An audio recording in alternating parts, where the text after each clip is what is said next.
points sur le plan de relance et notamment saluer Novacep. Novacep qui a bénéficié du plan de relance et qui vient de signer avec Pfizer une lettre d'intention pour fabriquer le médicament contre le Covid que Pfizer va industrialiser dans les prochains mois. Donc c'est une excellente nouvelle. Pfizer dit que ça correspond à un investissement de l'ordre de 400 millions d'euros. 400 millions d'euros pour le territoire et 400 millions d'euros qui va permettre à Novacep de continuer à se développer.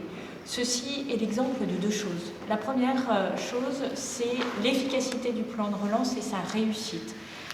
Novacep a été accompagné par le plan de relance, mais comme toute une série d'entreprises qui aujourd'hui sont en train de réindustrialiser le territoire, de créer de l'emploi, de se moderniser et de gagner des contrats à l'étranger.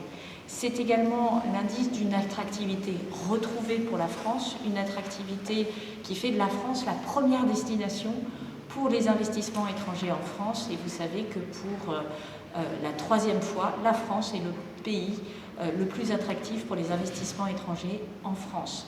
Cela participe de la croissance économique. Je crois qu'on a eu l'annonce de ce chiffre ce matin, une croissance économique de 7%. 7% en 2021, c'est du jamais vu depuis 52 ans. Le chômage est au plus bas depuis des années, le taux d'emploi est au plus haut. Il faut continuer. On sait que nous continuons à avancer dans une période d'incertitude.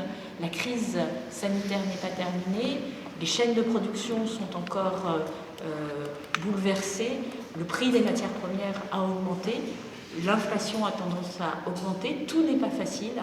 Mais cette discussion que j'ai eue avec ces différentes entreprises qui ont bénéficié du plan de relance me donne de l'espoir. Elle montre que la politique économique que nous avons eue a permis de faire tenir l'économie, a permis de la faire redémarrer, permet aujourd'hui de gagner des points de croissance et de créer de l'emploi. Il faut continuer, c'est très exactement ce à quoi nous allons nous employer.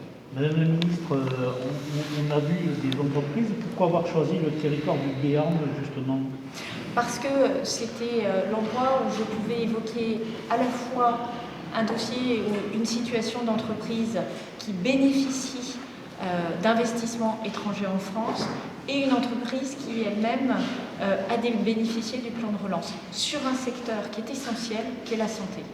Et donc je crois que tous les Français et les Françaises qui ont pu voir pendant la crise sanitaire à quel point l'Europe et la France en particulier étaient en difficulté pour produire des molécules, pour produire des produits de santé, pour produire des dispositifs médicaux, aujourd'hui sont sensibles au travail qui est fait de réindustrialisation, de relocalisation de chaînes de production sur ces secteurs. Notre enjeu, c'est d'adresser les besoins les plus fondamentaux des Français. Bien se soigner, bien manger, bien se nourrir, bien se loger, bien se chauffer. Ces besoins, ils sont liés à une industrie qui est plus puissante en France et qui nous permet de servir les Français à des coûts et en souveraineté. Et c'est ça qui est important.